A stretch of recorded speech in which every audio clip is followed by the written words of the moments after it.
اور وقت گزرتا رہا، وہ میرا پیچھا کرتے رہے، میں ان سے بھاگتا رہا، اور ایک دن ایسا ہوا کہ وہ مجھے پکڑ کے لے گئے اور انہوں نے کہا کہ کیا مسئلہ کیا ہے. پھر میں نے ان کو بتایا، میں نے کہا کہ آپ ہمیں جھوٹ بول رہے ہو، اور آپ کہتے ہو کہ خدا نے مجھے 2 بندوں کی شکل دکھائی ہے، جس میں سے ایک بندہ یہ ہے اور ایک بندہ اور ہے.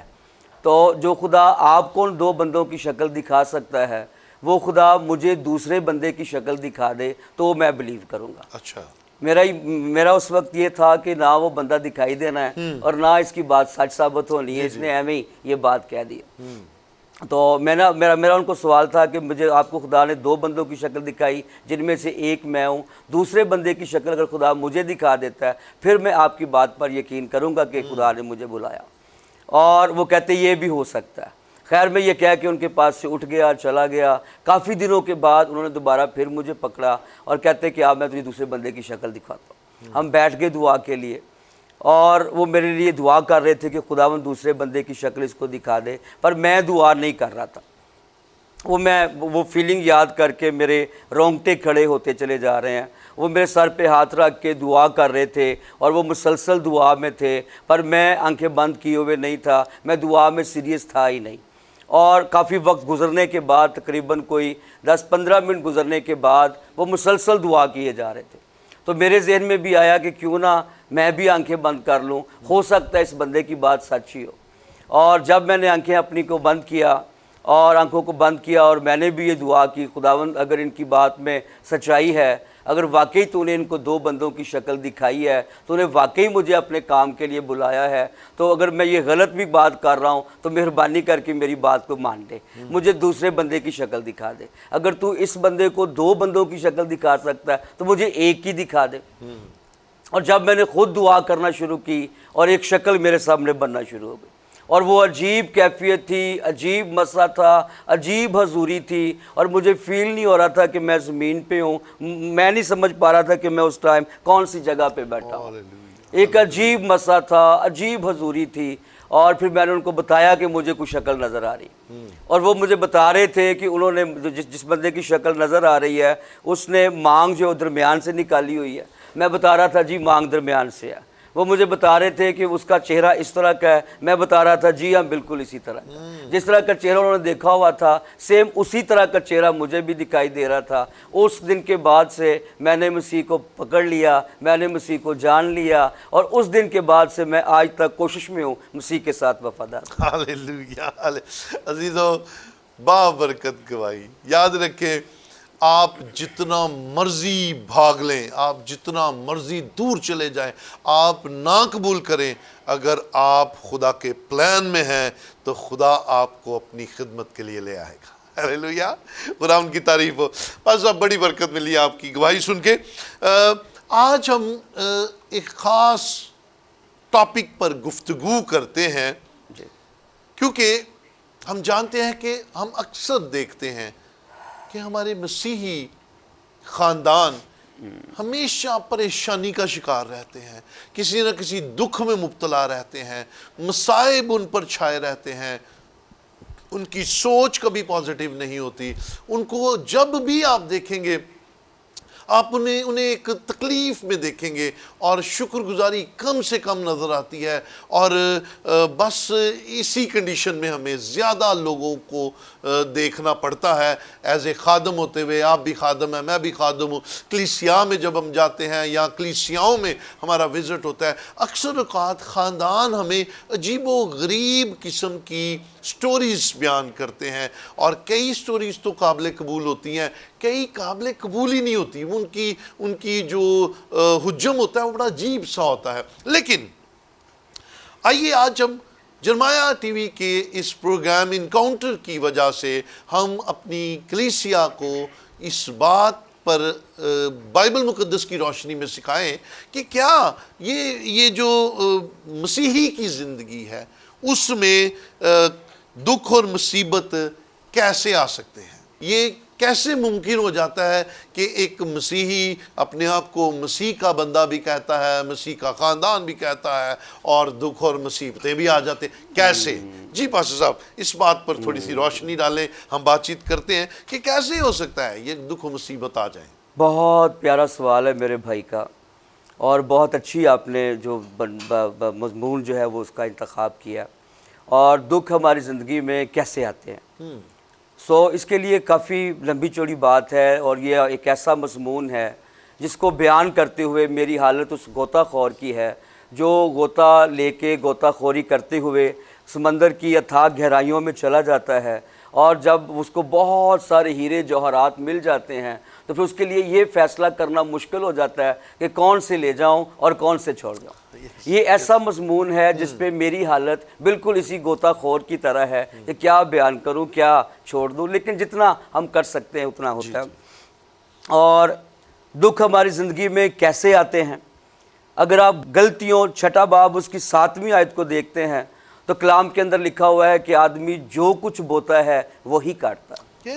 اس کے گناہ کا ہمارا اس کے اندر عمل دخل ہے، ہماری زندگی کا اس کے اندر عمل دخل ہے۔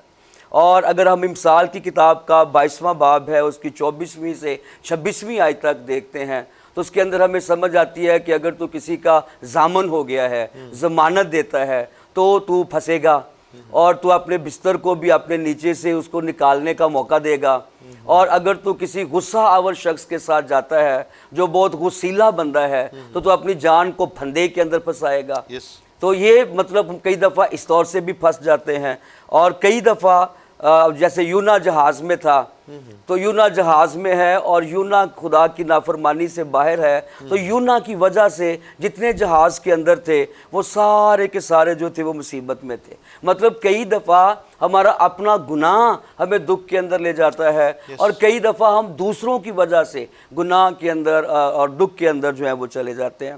اور کئی دفعہ ہمارے غلط فیصلے، ہم شادی کے تعلق سے غلط فیصلے لیتے ہیں، بچوں کی شادیوں کے تعلق سے کلام کے اندر لکھا ہوا ہے نہ ہموار جوے میں نہ جتو، ہم جت جاتے ہیں۔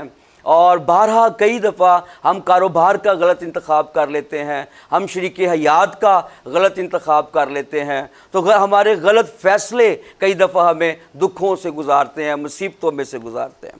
اور آدم کا یہ اکیلے کا فیصلہ تھا، آدم کا ایک ہی فیصلہ اور اس کو باغ عدن سے باہر نکال دیتا، ہوا کا ایک ہی فیصلہ اس کو باغ عدن سے باہر نکال دیتا۔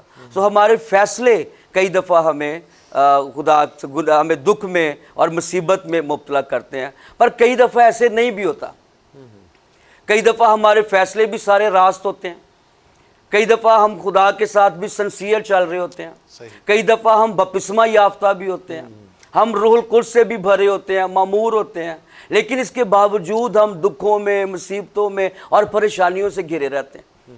اور ہماری زندگی میں گناہ بھی نہیں ہے، ہم خدا کے ساتھ وفادار بھی ہیں، لیکن اس کے باوجود کئی بلیورز جو ہیں وہ پرابلمز میں ہیں، دکھوں میں ہیں، مصیبتوں میں ہیں، پریشانیوں میں ہیں۔ ہم نے اچھا بویا بھی ہوتا ہے، اور اس کے لیے جو مجھے سمجھ آتی ہے، اگر آپ ایوب کو دیکھتے ہیں تو کیا ایوب نے کبھی کوئی گناہ کیا؟ کیا کبھی ایوب کی زندگی میں گناہ تھا؟ جواب ہے نہیں تھا، لیکن اس کے باوجود اس پہ دکھوں کا ایک بہت بڑا پہاڑ ایک ہی دن کے اندر ٹوٹا۔ اگر آپ اور بائبل مقدس کی ورق گردانی کریں تو ہمیں حابل نظر آتا ہے کہ حابل نے کوئی گناہ کیا تھا؟ حابل کا کوئی گناہ نہیں تھا پر وہ قتل ہو گیا۔ یوسف کا کوئی گناہ نہیں تھا پر وہ کنویں کے اندر پھینکا گیا، اس کے بعد جیلوں کے اندر پہنچا، جیلوں کی اذیت ہے، جیلوں کے دکھ ہے۔ حابل کا کوئی قصور نہیں تھا، وہ قتل ہو گیا۔ سو کئی دفعہ ہماری زندگی میں فیصلے بھی ٹھیک ہوتے ہیں، ہم خدا کے ساتھ بھی راست ہوتے ہیں، ہم خدا کے ساتھ بھی ٹھیک چل رہے ہوتے ہیں، اس کے باوجود ہماری زندگی میں دکھ ہوتا ہے۔ جڑا والا میں کیا گناہ تھا ان کا، لیکن اس کے باوجود ہم دیکھتے ہیں کہ چونکہ وہ مسیح کے نام سے کہلاتے ہیں تو اس لیے سارا کچھ جو ہوا سو ہوا، آپ نے بھی جانتے ہیں، میں بھی جانتا ہوں۔ اگر ہم اعمال کی کتاب کا 16واں باب دیکھتے ہیں تو پولس اور سیلاس کو ہم دیکھتے ہیں کہ ایک جیل میں ہے۔ پولس اور سیلاس کا کیا گناہ تھا؟ انہوں نے گناہ کیا، وہ گناہ کر کے انہوں نے یہ دکھ اٹھایا؟ نہیں، وہ تو ایک لڑکی میں سے بدرو نکال رہے تھے، وہ تو اچھا کام کر رہے تھے۔ تو جن کی لڑکی تھی وہ کہتے ہیں ہماری کمائی کا رزق بند ہو گیا، کمائی کا ذریعہ بند ہو گیا، انہوں نے فتویٰ جاری کر کے ان کو جیل میں پہنچا دی۔ تو کئی دفعہ سارا کچھ ٹھیک ہوتا ہے، لیکن ہماری جو اصل میں دکھ، ہمارے اصل میں پرابلم جو بنتی ہے وہ یہ ہے، مجھے معافی کے ساتھ یہ کہنے کی اجازت دیجیے گا، یہ جو ہماری ہے نا پراسپیرٹی گاسپل، یہ پراسپیرٹی گاسپل نے پرابلم پیدا کی۔